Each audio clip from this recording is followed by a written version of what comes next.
All right, today we're going to complete the CCA 3 review, which you will be taking on Monday, October 4th. Okay, so first question says, what is the x and y intercept and the slope of this line? So note that it's asking you for three things. 1, 2, 3. Okay. Remember, in order to find the x-intercept, we have to look along the x-axis. This is the x-axis. And we're looking for where the graph crosses this x-axis. And it appears to be happening right here at -5. So we say our x-intercept is at -5, 0. All right, and then when we're looking for our y-intercept, we look along the y-axis. Where does the graph cross the y-axis? It appears to happen right here at 4, and we say 0, 4. All right, and some people like to ask where the 0 comes from for the x. Always remember that along the y-axis, x is always 0. So when we write it as a coordinate, we let the x be 0, and then the y is the 4. And then along the x-axis is where y is 0. So we come here, we put y is 0, and then our x is -5. All right, and finally the slope, we always choose 2 points. On the graph, hey, we already have 2 points, so let's go ahead and use those. Put it in a table, right? Remember, we go from left to right, so we're going to do our leftmost point and then the rightmost point. So this will be -5, 0, and 0, 4. Find slope, we do y over x, and the change in y is +4, change in x +5, y over x is 4 over 5, so that's the slope. All right, we got everything we need, guys. There's the slope, got our y-intercept, x-intercept. Number 2, what is the slope of the line represented by 9x minus 15y equals 30? Note that this is standard form. And to find the slope, we can do a couple of things. One is we could plug it in the calculator, right? That open parentheses 30 minus 9x close parentheses divided by -15, right? We can plug that into our y equals. And then look at the table by pressing second graph, right? And then look for our change in y over change in x. Or we could do -a divided by b. Now note, with standard form, that's ax plus by equals c. So like in this situation, we see our a is 9, and our b is the -15. So -a would be -9 divided by b, which is -15. All that simplifies to negative divided by negative is a positive. Guys, you can plug this in your calculator. Remember to just press math, enter.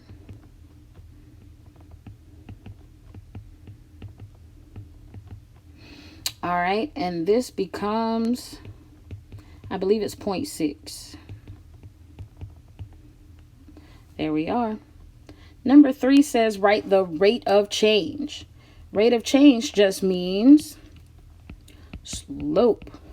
And whenever we have a graph, that means we just need to find 2 points. And it can be any 2 points, but preferably 2 points that are whole numbers, like this one, and perhaps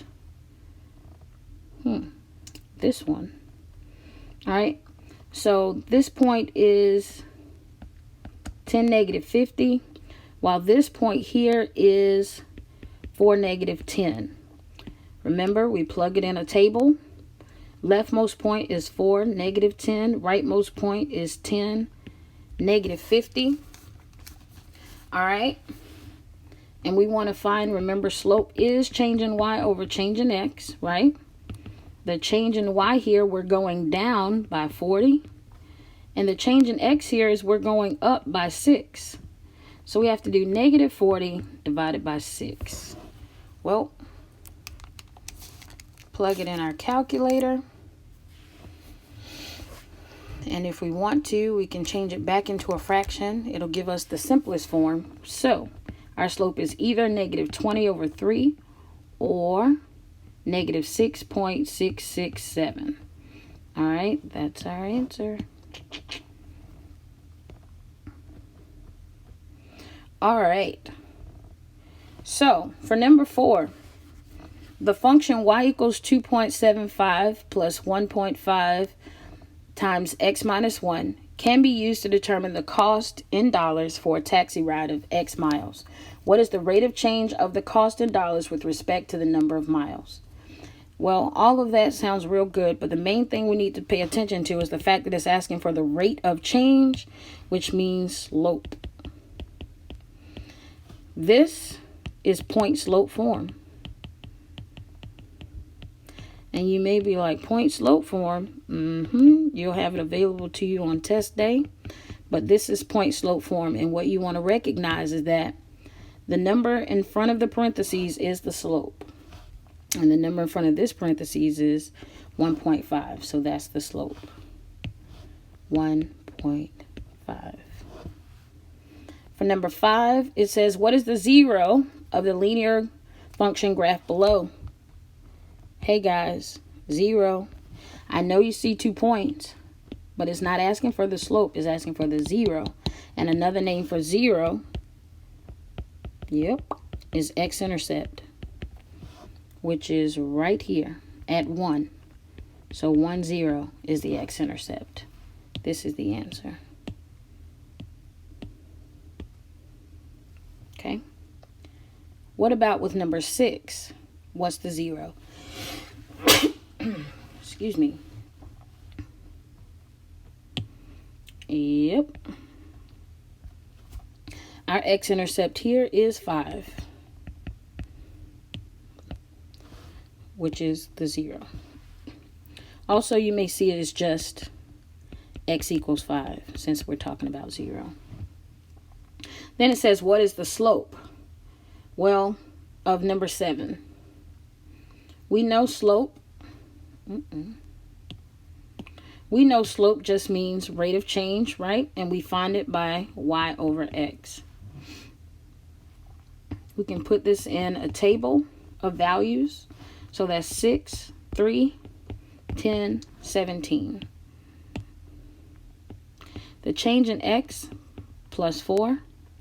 Change in y plus 14. So that's 14 over 4, which changes to 7 over 2, or 3.5 is our slope there.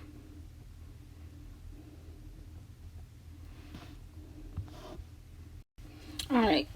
So when we look at number 8, it says, which of these best represents the rate of change? Keyword rate of change, meaning slope. We're given a graph. Remember, whenever you have a graph, just choose 2 points. All right, this point right here is 30, 24, while this point here is 55, 26. All right, we put this in a table. Find our change in y and put it over our change in x to find the slope. So that's 2 over 25, which when we simplify it gives us about 0.08.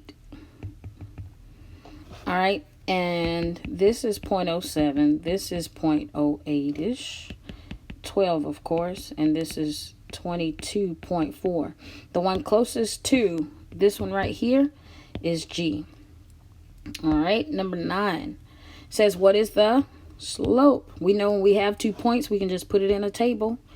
XY values, so that's 26.7 and negative 39.12. The change in y plus 5, change in x is plus 65.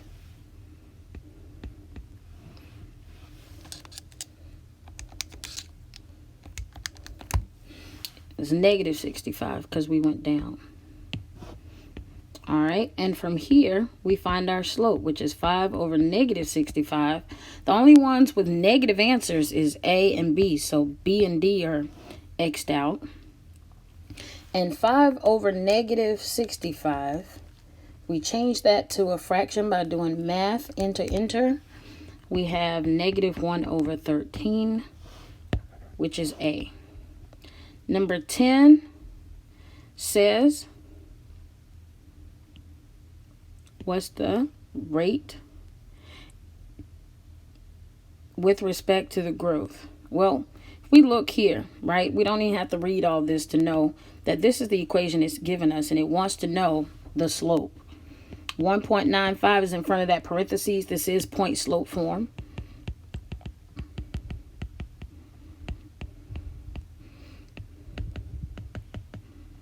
Remember, this will be given to you. So 1.95 it is. The table shows the cost of a 12-inch pizza for different numbers of toppings. What is the rate of change and what does it represent in the situation? Key thing is asking rate of change. So we look now here, the X is on the left, Y is on the right. Generally, that's how it goes. So we look for our change in the cost of pizza and the change in the number of toppings. Plus 1 for the number of toppings, and then for the rest, plus 1.85. All right, so remember, slope is change in y over change in x. So 1.85 divided by 1, which is just 1.85. And what does this mean? Well, for every topping you add, the cost of the pizza is going to go up by $1.85, right? So you can write that, right? Additional cost of $1.85 per topping. Number 12 says, what is the slope of this function, right? And you see that this is a form. You just have to determine what form it's in. The answer is standard form. AX plus BY equals C. Notice that our A is the negative 6. Our B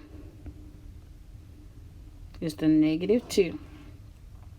And remember, to find the slope, we can do negative A divided by B, or the opposite of A divided by B. So that's positive 6 divided by negative 2, which gives us negative 3, G. 13, x-intercept is 4, y-intercept is 3. Well, if we look here, the x-intercept is definitely not 4. X-intercept here is not 4. X-intercept here is 4, and here is not 4. So our answer is B, even if we haven't looked at the y-intercept. For 14, the table represents some point on the graph. What is the rate of change? Well, we went down here by 2.5, and we went up here by 2. Negative 2.5 divided by 2 gives us negative 1.25. If you want to change that into a fraction, you just press math in the calculator, enter.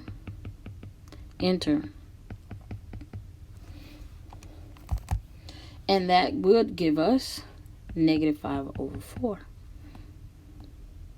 It says, which line appears to have an x-intercept of negative 3? Well, it looks like it's this one. Any others? Nope.